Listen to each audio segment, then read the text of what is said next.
एक बहुत बड़े सेठ यज्ञ हवन पूजा पाठ करते ही रहते थे, इतने पुण्यशाली कि जिसकी कोई बात नहीं कर सकता। पर हुआ ये कि एक बार उनके जितने शिप थे समंदर में सब डूब गए और घर चलाने जितना भी पैसा उनके पास नहीं बचा। और थोड़े दिनों में ये नौबत आ गई कि खाने पीने की भी तकलीफ आ गई। तब उनकी पत्नी ने कहा कि मैंने सुना है पास के गांव में एक सेठ सेठानी है जो पुण्य खरीदते हैं, आपने तो इतने यज्ञ हवन कराए हैं, आप जाइए, आपका पुण्य वो खरीद लेंगे। अब सेठ को अपना पुण्य बेचने का कोई मन नहीं था, पर बिलखते बच्चे और रोती पत्नी, उनके पास कोई चारा ना था। जब वो रवाना हुए तो उनकी पत्नी ने 4 रोटियां उनको बांध कर दी कि बीच रास्ते में जब भूख लगे तब आप खाना खा लेना।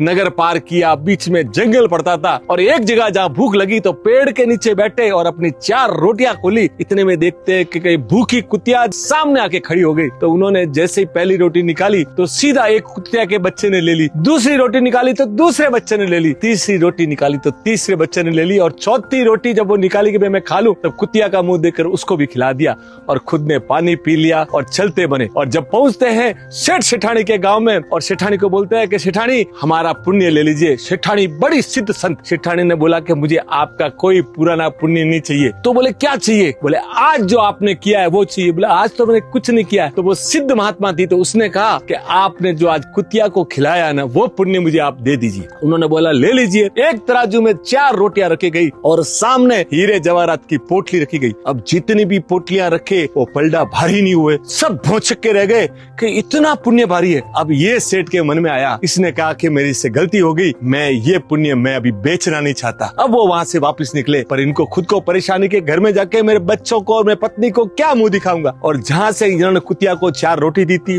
वही पेड़ के नीचे जाके बैठे, वहाँ जो आसपास पत्थर पड़े थे वो थैली में डाल दिए कि अब देखा जाएगा। घर पहुँचे, वो रखा और गाँव में उधार मांगने चले गए। और इनकी पत्नी जो सुबह से भूखी थी वो इंतजार कर रही थी कि कुछ तो लेके आए होंगे पुण्य का। और जैसे ही उन्होंने वो खोली, आप सुन के ताज्जुब करेंगे, अंदर से हीरे जवाहरात निकले। तो वो भौचकी रह गई। इतने में सेठ जब आए तो विष्णु ने बोला कि ऐसा क्या पुण्य किया था कि आपके हीरे जवाहरात भरे पड़े? इसने बोला मैंने तो ऐसा कुछ देखा ही नहीं। और वो जैसे ही देखा ये भी चौंक गया, उसने सारी बात बताई। तब दोनों पति पत्नी के आंख में आंसू आ गए, खुशी के आंसू थे। उन्होंने समझ लिया कि दुनिया में अगर सबसे बड़ी कोई दया है, सबसे बड़ी कोई धर्म है तो वो है जीव दया। तो साहब जब भी मौका मिले सबसे पहला धर्म है ना वो जीव दया है। आप इन अबोल प्राणियों की रक्षा करते रहिए, वही पुण्य आपके साथ चलेगा। Thank you.